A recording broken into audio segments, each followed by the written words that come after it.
శ్రీ గురుభ్యో నమః. శ్రీ మహాగణపతి నమః. మకర రాశి వారికి రాబోతున్నటువంటి నెల రోజులు అంటే జనవరి నెలలో ఎలా ఉండబోతుందని చూద్దాం. దానికన్నా ముందు మకర రాశి వారికి ముఖ్యంగా ఈ సంక్రాంతి శుభాకాంక్షలు చెప్పడం జరుగుతుంది. సంక్రాంతి అనేది మీ యొక్క జీవితంలో సకల సుఖాలని, సకల ఐశ్వర్యాలని మరియు సకల ఆనందాలని ఇవ్వాలని చెప్పి నేను మనస్ఫూర్తిగా కోరుకుంటున్నాను. మనస్సులో ఉన్నటువంటి కొన్ని కోరికలు, తీరనటువంటి కోరికలు ఈ యొక్క జనవరి నెల తర్వాత మీరు ఏదైతే జనవరి నుంచి కొత్త సంవత్సరంలో, ఆంగ్ల సంవత్సరంలో మీరు ఏవైతే కంప్లీట్ చేయాలనుకుంటున్నారో ఈ సంక్రాంతి నుండి మీ మనస్సులో ఉన్నటువంటి కోరికలు అన్నీ తీరాలని చెప్పి మనస్ఫూర్తిగా కోరుకుంటున్నాను. సంక్రాంతి అంటేనే వచ్చినప్పటికీ సూర్యుడి యొక్క గమనానికి సంబంధించినటువంటి పండగ. ఈ యొక్క సంక్రాంతి రోజున ఎలా చేసుకోవాలి, ఇటువంటి పరిహారం చేసుకుంటే ఈ సంక్రాంతి మీకు సుఖ సంతోషాలని ఇవ్వగలుగుతుంది, పూజా కార్యక్రమం ఎలా చేసుకోవాలి అనేది కూడా వివరిస్తాను. ముఖ్యంగా వచ్చినప్పటికీ సంక్రాంతి అనేది సూర్యుడు మకర రాశిలోకి అంటే మీ యొక్క రాశిలోకే ప్రవేశిస్తున్నాడు.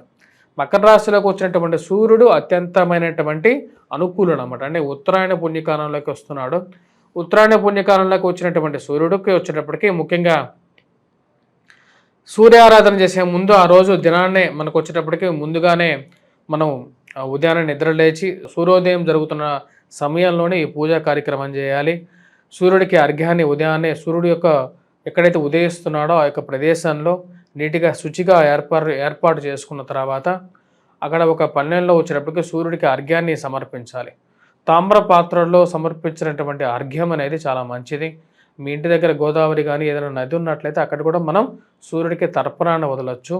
అదేవిధంగా సూర్యుడు నివసించేటువంటి కొన్ని పదార్థాల్లో ఆవు నెయ్యి కానీ మరియు అదేవిధంగా ఈ యొక్క రేగిపళ్ళు మరియు చిక్కుళ్ళు ఇటువంటి పదార్థాల్లో ఎక్కువగా రవి యొక్క స్థితి అనేది ఉంటుంది.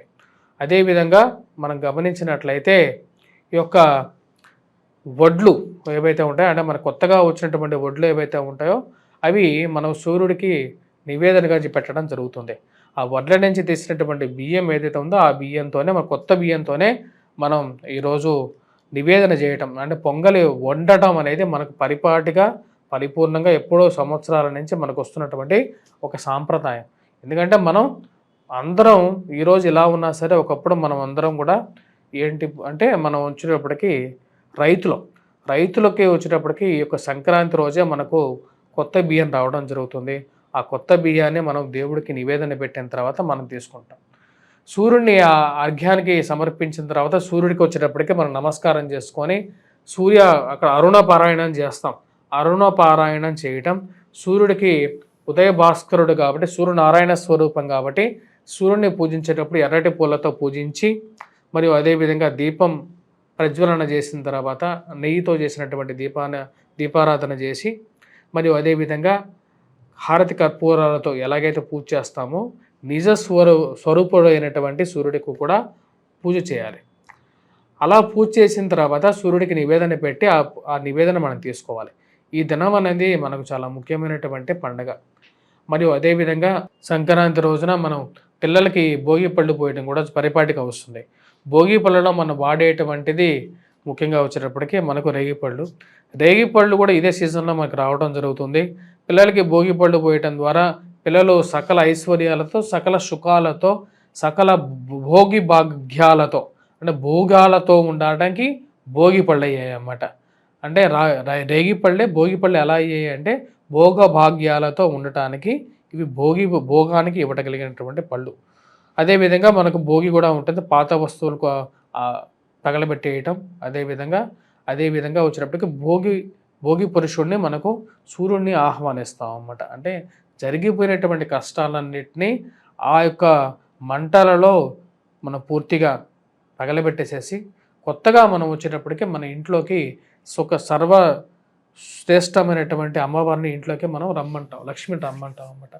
ఈ దినం రోజు వచ్చేటప్పటికి ముఖ్యంగా మనం ఇటువంటి చేసుకోవాలి. అదేవిధంగా దీపారాధన అనేది ఆవు నెయ్యినే వాడాలి, శ్రేష్టమైనటువంటి ఆవు నెయ్యినే వాడాలి. అదే ఆవు నెయ్యితో దీపారాధన చేసినట్లయితే ఇంట్లో ఐశ్వర్యం అనేది ఉంటుంది, ఒక పాజిటివ్ ఎనర్జీ అనేది ఇప్పుడు ఇంట్లో ఉంటుంది. ఈ యొక్క ఎనర్జీ అనేది ఉండటానికి మనం ముఖ్యంగా ఆవు నెయ్యినే ఎక్కువగా వాడాలి.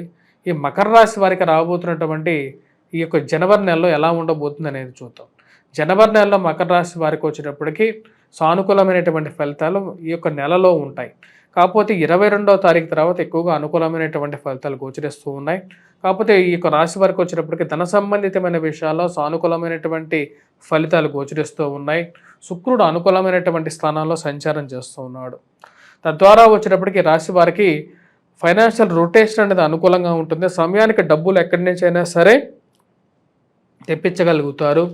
కుటుంబంలో ఒకరికి ఉద్యోగం రావటం అనేది ఒక మంచి పరిపూర్ణమైనటువంటి ఆనందాన్ని ఇవ్వగలుగుతుంది. కుటుంబంతో గడపగలుగుతారు. యాక్చువల్గా కుటుంబంతో బంధువులతో గడపటం, సుఖ సంతోషాలతో పాల్గొనటం, మంచి ఇరుగు పొరుగు సఖ్యత కలిగి ఉండటం అనేది ఒక శుభ పరిణామంగా భావిస్తారు.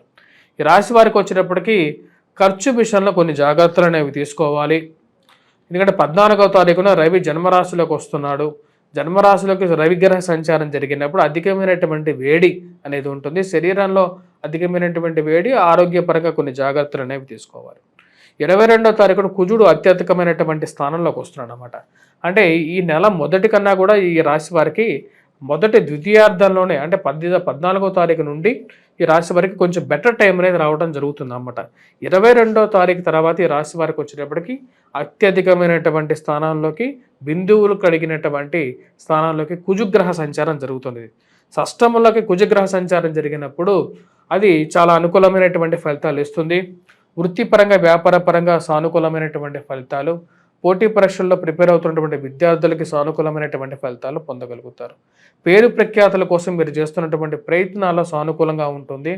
ఉన్నతాధికారుల యొక్క మన్ననలు పొందగలుగుతారు. మీ పైన పనిచేస్తున్నటువంటి వారి యొక్క బ్లెస్సింగ్స్ అనేది మీకు ఉండగలుగుతాయి. రాజకీయ అనుకూలమైనటువంటి కాలంగా గోచరిస్తూ ఉన్నది. మరియు అదేవిధంగా కోర్టు రిలేటెడ్ సంబంధితమైనటువంటి ఇష్యూస్ ఏవైతే ఉన్నాయో, మరియు భూ సంబంధితమైనటువంటి లావాదేవీలు, ఈ విషయాల్లో సానుకూలంగా ఉంటుంది. మధ్యవర్తి పంచాయతీలు, పోలీస్ స్టేషన్ పంచాయతీలు కానీ, కోర్టు విషయాల్లో లావాదేవీలు కానీ 22వ తారీఖు తర్వాత కొంచెం అనుకూలమైనటువంటి సమయంలో ఉంటుంది. 22వ తారీఖు తర్వాత నుండి కుజుడు వక్రత్వం పొంది మళ్ళీ మిథున రాశిలోకి వస్తున్నాడు. అది యోగ్యకారకమైనటువంటి స్థానంగా ఉన్నది కాబట్టి మకర రాశి వారికి మళ్ళీ 22వ తారీఖు తర్వాత కొంచెం అనుకూలమైనటువంటి స్థితిలోకి ఫలితాలు అనేవి మారే విధంగా గోచరిస్తూ ఉన్నది. సో మరియు అదేవిధంగా ఫార్మాస్యూటికల్, పెట్రోకెమికల్ ఇండస్ట్రీస్లో పనిచేస్తున్నటువంటి వారికి కూడా సానుకూలమైనటువంటి ఫలితాలు, విద్యార్థులు కూడా పోటీ పరీక్షల కోసం ప్రిపేర్ అవుతున్నటువంటి వారు అనుకూలమైనటువంటి ఫలితాలుగా కూడా గోచరిస్తూ ఉన్నది. విద్యా సంబంధితమైన విషయాలు, పిల్లల యొక్క ఎదుగుదల, మానసిక పరివర్తన అంత సానుకూలపడే విధంగా గోచరిస్తూ ఉన్నది మకర రాశి వారికి. మకర రాశి వారు ఎటువంటి పరిహారాలు చేసుకోవాలి అనేది ఈ నెల ఎలా ఉంది అనేది చూద్దాం. మకర రాశి వారికి వచ్చేటప్పటికి పరిహారాల విషయానికి వస్తే మొదటి 14 రోజులు కూడా ఈ నెల మొత్తం ఈ రాశి వారు అరుణపారాయణం చేసుకుంటే ఆరోగ్యపరంగా కూడా బాగుంటుంది. మరియు అదేవిధంగా ఆదిత్య హృదయ పఠనం చేయండి. ఇది కూడా అనుకూలమైనటువంటి ఫలితాలు వస్తాయి. గంధంతో కలిపి కుంకుమ బొట్టు, అంటే ఫస్ట్ గంధంతో బొట్టు పెట్టుకున్న తర్వాత కుంకుమ బొట్టు పెట్టుకోండి. ఇది మీకు మంచి ఫలితాన్ని ఇవ్వగలుగుతుంది. దైవారాధన చేయండి, సూర్యనారాయణ స్వామిని పూజించండి. మరియు అదేవిధంగా 22వ తారీఖు వరకు కూడా ఈ యొక్క రాశి వారు శారీరక శ్రమ నుంచి కొంచెం విముక్తి పొందాలి అంటే ముఖ్యంగా వీరు పూజించాల్సినది హనుమాన్ దేవాలయ దర్శనం, మన హనుమంతుడిని పూజించడం అనేది వీరికి మంచి అనుకూలమైనటువంటి ఫలితాలు కూడా ఇవ్వగలుగుతుంది. స్వస్తి.